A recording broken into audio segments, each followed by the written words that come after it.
अस्सलाम वालेकुम नाज़रीन और सामाईन, मैं हूं आपका होस्ट शमशेर मुनीर।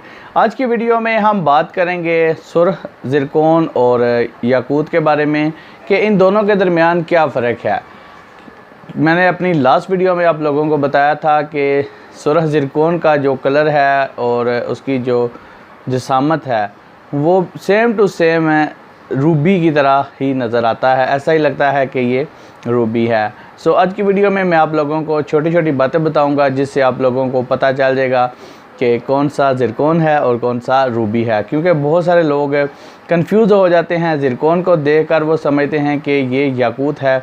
सो आज की वीडियो में मैं आप लोगों को इन दोनों के दरमियान फ़र्क बताने जा रहा हूँ। सुर्ख ज़िरकोन और याकूत की रंगत एक दूसरे से बहुत ज़्यादा मिलती जुलती है। इनमें फ़र्क वही बंदा नहीं कर पाता जिसने इन दोनों को पहले ना देखा हो। जिस इंसान ने ज़िरकोन के सारे रंग देखे हों उसे देखते ही पता चल जाता है कि ये ज़िरकोन है या फिर याकूत। ज़िरकोन का हुज्म ज़्यादा होता है, लेकिन हुज्म के लिहाज से इसका वज़न कम होता है, जबकि याकूत का हुज्म जितना होगा उसी हिसाब से इसका वज़न भी होता है। यानी कि याकूत का हुज्म और वज़न एक जैसा ही होता है।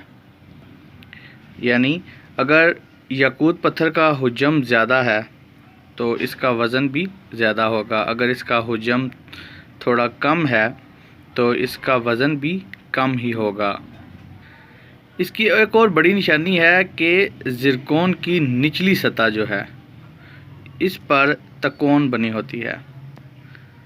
ये आप लोग देख सकते हैं कि निचली सतह पर ये एक तकोन बनी होती है।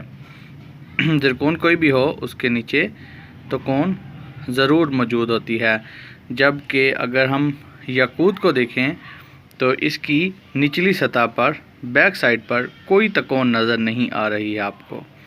तो ये इनमें एक बुनियादी फ़र्क है कि ज़िरकोन की निचली सतह पर तकोन है, जबकि याकूत की निचली सतह पर कोई तकोन नहीं।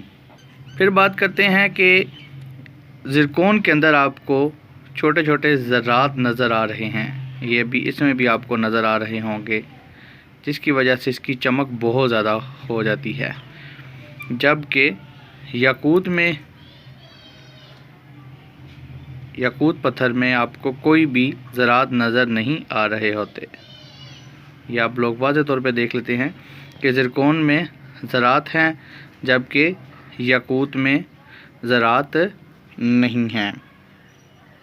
अगर सख्ती की बात की जाए तो याकूत पत्थर की सख्ती 7 दर्जे से 9 दर्जे के दरमियान होती है, जबकि ज़िरकोन पत्थर की सख्ती जो है वो 6 से 7 दर्जे के दरमियान होती है।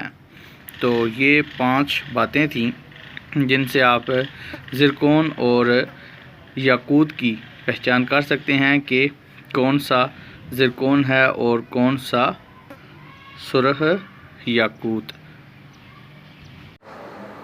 सो दोस्तों, उम्मीद करता हूँ कि आप लोगों को इस वीडियो से काफ़ी ज़्यादा हेल्प मिली होगी, जिससे आप लोग इजीली अब रूबी और ज़िरकोन में फ़र्क कर सकेंगे। आपको पता चल जाएगा कि कौन सा रूबी है और कौन सा ज़िरकोन। अगर आपको ये वीडियो अच्छी लगी है, इंफॉर्मेटिव लगी है, तो इस वीडियो को जाते हुए लाइक ज़रूर करें और कमेंट करके मुझे ये ज़रूर बताइएगा कि आपको ये सीरीज़ कैसी लग रही है, जिसमें मैं आप लोगों को मुख्तलिफ़ पत्थरों के बारे में क्या फ़र्क है आपस में वो आप लोगों को बताने की कोशिश कर रहा हूँ। ज़रूर बताइएगा।